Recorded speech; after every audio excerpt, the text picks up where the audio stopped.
If you've ever wondered why it is just so incredibly difficult to get a child diagnosed with a serious, life-altering condition simply because they don't show enough of the standard, expected clinical signs, well, you are absolutely in the right place.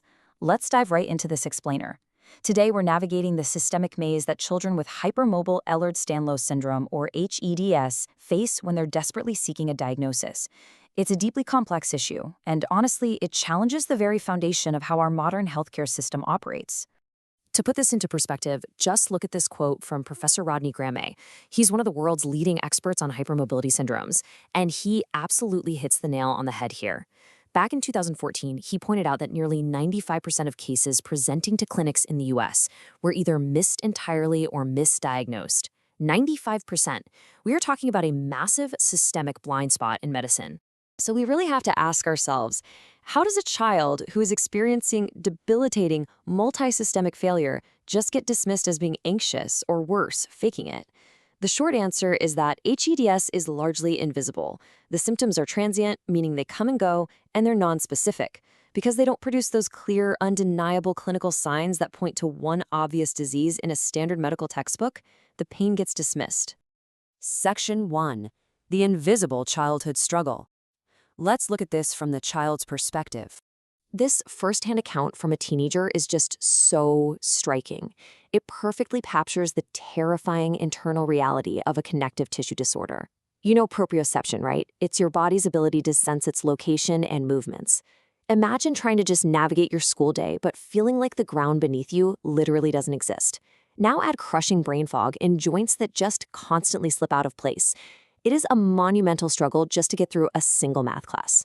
Now, check out this stark contrast.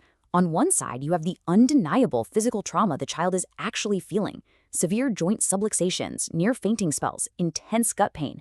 But then look at the dismissive labels applied by outsiders. Because the child might visually look perfectly healthy, doctors and school officials brush it off. They call it growing pains, or they label a kid's prolonged absences as behavioral school refusal. And as you can see here, when those early, subtle clinical signs are missed, manageable pain cascades into a disabling deterioration really, really fast. At age 8, maybe it's just occasional joint pain or floppy ankles. By 10, it's lower back pain and chronic headaches.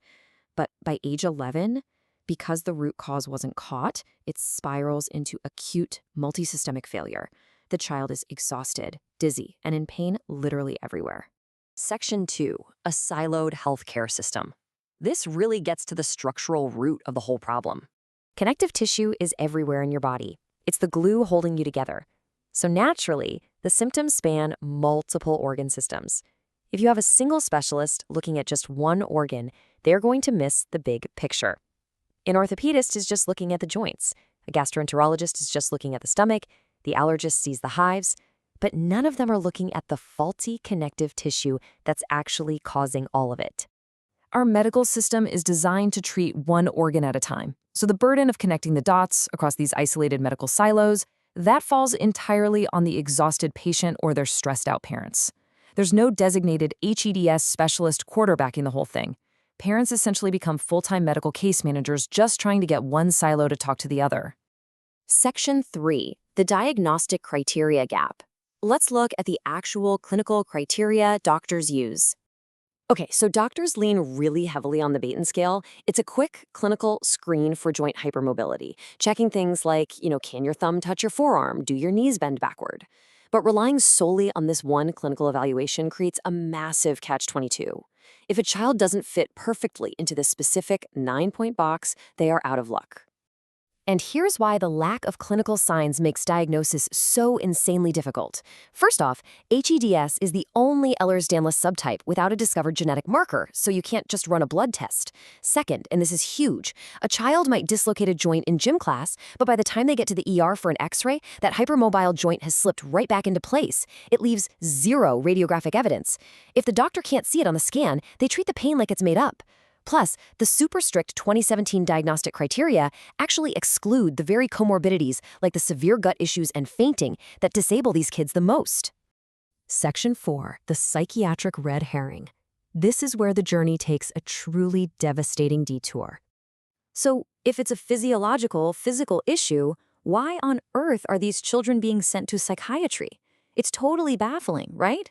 But it happens all the time. When doctors can't find a traditional root cause within their specific medical silo, and the x-rays come back clear, they often just conclude it must be cytogenic. Think about why this happens. Hypermobility frequently comes with dysautonomia, which causes your heart rate to just go completely wild. Doctors see that rapid heart rate, they don't see a structural heart defect, and boom, they mislabel it as a panic attack. Throw in the subjective nature of pain, a general lack of medical education on hEDS, and a profound gender bias, because this affects females at a 3-to-1 ratio, and it's a recipe for disaster. Young girls in agonizing pain are routinely told it's just conversion disorder or depression. Once anxiety is slapped onto a child's medical chart, it acts as a massive red herring. It literally halts the search for a physiological cause. The source material outlines how this creates an incredibly toxic environment. Sometimes it even leads to desperate parents being falsely accused of medical child abuse, or Munchausen by proxy, simply because they kept pushing for care for their child's invisible pain. It's a nightmare scenario. 6 years. Let that sink in for a second.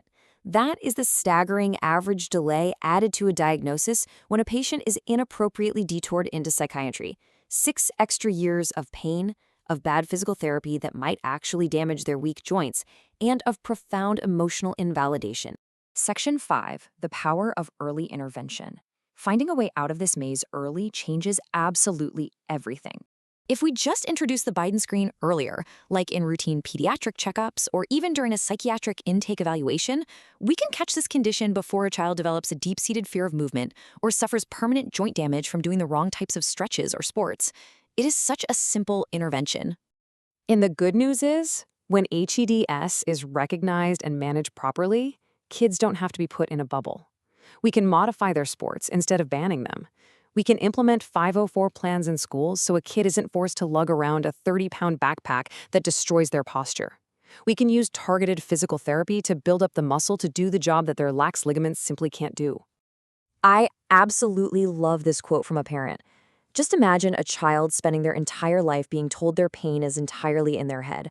Validating a child's invisible reality is literally the most profound intervention you can offer.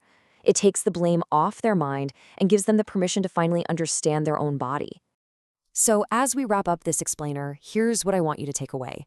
How can we reshape our siloed healthcare system so that it actually knows how to look for invisible pain? Because until we change our clinical perspectives, until we stop demanding perfect clinical signs before we believe a patient, millions of children are going to remain trapped in this invisible maze. Thank you so much for exploring this really vital topic with me today.